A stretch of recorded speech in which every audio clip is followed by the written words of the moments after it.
नमस्कार, मैं हूं सपना पांडे और आप देख रहे हैं दैनिक भास्कर उत्तराखंड उत्तर प्रदेश। आज की इस खास बुलेटिन में हम जानेंगे भारत में ड्रोन संचालन से जुड़े नियमों में आए बदलावों के बारे में। आपको बता दें कि 90 के दशक में भारत एक आईटी हब माना जाता था और .com बूम के दौरान भारतीय प्रोग्रामर्स की मांग दुनिया में बढ़ी। अब आपको लग रहा होगा कि यह कुछ महान नीतिगत निर्णयों के कारण संभव हो पाया था, बल्कि ऐसा नहीं है। यह संभव इसलिए हो पाया था क्योंकि कोई नीति ही नहीं थी। कहते हैं किसी भी चीज की अति हमेशा नुकसानदायक होती है, फिर वो चाहे पाबंदियां हो या छूट। उसी तरीके से भारत में ड्रोन संचालन पर लगी पाबंदियों ने भी कई औद्योगिक क्षेत्रों की उन्नति की रफ्तार को रोक कर रखा हुआ था, जिसमें सबसे बड़ा कारण था ड्रोन ऑपरेटर्स के पास ड्रोन पायलट का लाइसेंस होना, जो कि एक बहुत ही कठिन काम था। आपको बता दूं कि सरकार ने ऐसी ही समस्याओं से लोगों को निजात दिलाने के लिए नई ड्रोन नीति बनाई है, जिसके तहत कई नए अहम फैसले लिए गए हैं और कई में बदलाव भी किए गए हैं, जिससे न सिर्फ किसानों को लाभ होगा बल्कि टॉय इंडस्ट्री में भी तेजी आएगी। इसके साथ ही इस नीति को कारगर बनाने के लिए और सुरक्षा के मद्देनजर no permission no take off, real time tracking, beacon, geo fencing आदि फैसले सरकार द्वारा लिए गए हैं।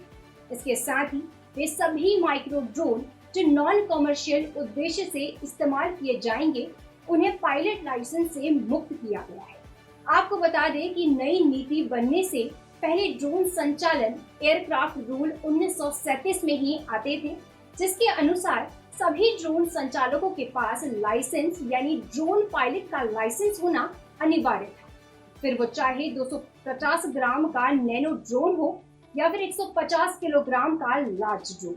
लेकिन ये नई ड्रोन संचालन पॉलिसी पहले से कई सरल है, जो कि उपयोगकर्ता और व्यवसाय के अनुकूल है।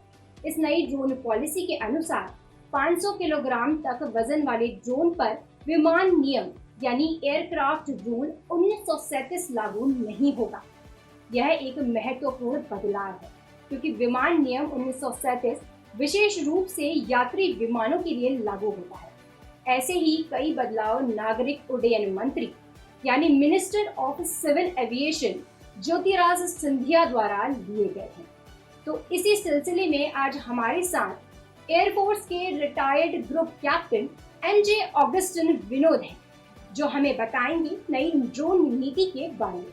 विनोद सर, सबसे पहले आप हमें बताएं कि इस नई नीति में ऐसे कौन कौन से बदलाव किए गए हैं। पहले ऐसा था कि ग्रीन जोन्स को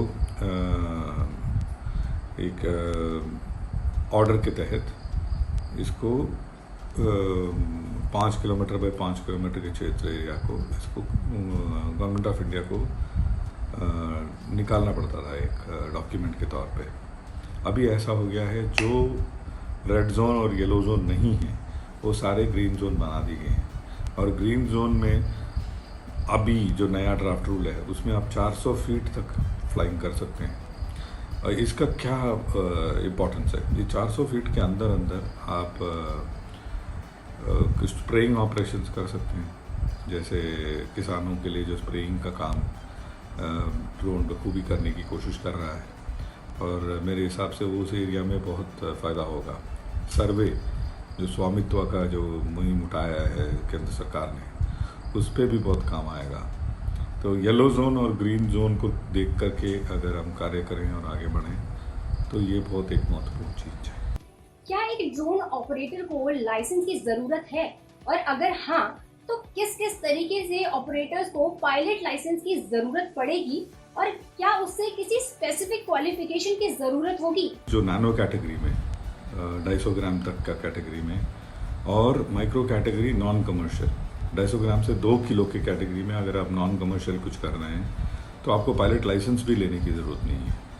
और जो 2 किलो 250 ग्राम से 2 किलो या उसके ऊपर वाले एरिया में कर रहे हैं, कोई कार्य कर रहे हैं, उनको पायलट लाइसेंस लेने की ज़रूरत है।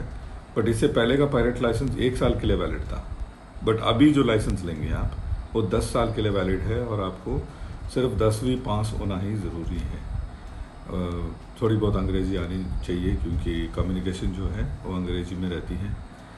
और 7 दिन का ये कोर्स है, काफ़ी जगह कोर्स मिलता है, हम भी देते हैं। तो इससे आपको पायलट लाइसेंस मिल जाएगा अगर आप 2 किलो से ज़्यादा की कैटेगरी को यूज़ करते हैं तो। विनोद सर, इस नई नीति से लोगों को क्या क्या फायदे हो सकते हैं और सेफ्टी के लिए क्या प्रावधान रखे गए हैं? इसका क्या फ़ायदा होगा? इसका फ़ायदा जो है टॉय इंडस्ट्री में होगा, जो मोदी जी का एक विजन रहा है। और टॉय इंडस्ट्री में आज के तारीख में ड्रोन टॉयज़ का जो पेनिट्रेशन है और ड्रोन टॉयज़ का जो मांग है वो कहीं गुना ज़्यादा है। और ये सारा जो माल जो है, छोटे छोटे जो ड्रोन टॉयज़ हैं, ये आ रहे हैं चाइना से, और हमारे यहाँ हम बना सकते हैं इसको। और ये नए रूल के तहत इसमें काफ़ी इजाफा होने का संभावना है। और लाइव ट्रैकिंग के लिए एक बहुत कम छोटा सा एक चिप होता है, वो जो आप एक सिम कार्ड लगा करके अपने ड्रोन पे चिपका सकते हैं, और उसका वेट करीबन 6-7 ग्राम होता है। हम भी काम कर रहे हैं उस एरिया में। और दूसरा है NPNT, no permission no take off. जो ड्रोन का डेटा आता है उसको हम गवर्नमेंट वेबसाइट में भेज देते हैं, और वो लाइव ट्रैकिंग भी करता है, और वो ये भी देखता है कि आप रेड जोन या येलो जोन में फ्लाइंग तो नहीं कर रहे हैं। और तीसरी चीज़ जो है वो है जियो फेंसिंग।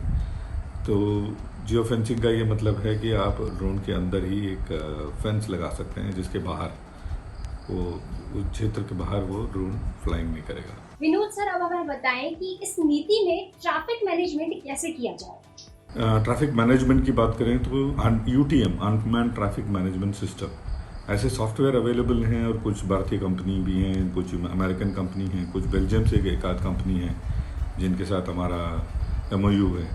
तो ये कंपनियां जो हैं ये UTM सर्विसेज प्रोवाइड करती हैं, और इस सर्विसेज के साथ हम NPNT की जो प्रणाली है उसको भी हम मिला सकते हैं। मिला करके ये आगे बढ़ सकता है। सर, इस नीति में इंश्योरेंस के लिए भी कुछ प्रावधान रखे गए हैं, इसके बारे में कुछ बताएं, और इससे आर्थिक फायदों के बारे में भी हमें बताएं। अगर इंश्योरेंस की बात करते हैं, इससे पहले वाले रूल में काफ़ी बड़ी बड़ी बातें लिखी गई थी। इस वाले रूल में बिल्कुल ही सिंपल कर दिया गया, बिल्कुल एक कार की तरह आपको थर्ड पार्टी इंश्योरेंस लेना ज़रूरी है। और बाकी जो कॉम्प्रिहेंसिव इंश्योरेंस वगैरह वो आपके ऊपर है। अगर आपका ड्रोन बहुत महंगा है तो आप कॉम्प्रिहेंसिव इंश्योरेंस ले लीजिए। सर, आपका बहुत बहुत धन्यवाद इतने बेहतर तरीके से सभी बिंदुओं को हमारे दर्शकों को समझाने के लिए। इस खास बुलेटिन में बस इतना ही। उत्तराखंड और उत्तर प्रदेश की सभी खबरों से जुड़े रहने के लिए देखते रहिए दैनिक भास्कर उत्तराखंड उत्तर प्रदेश।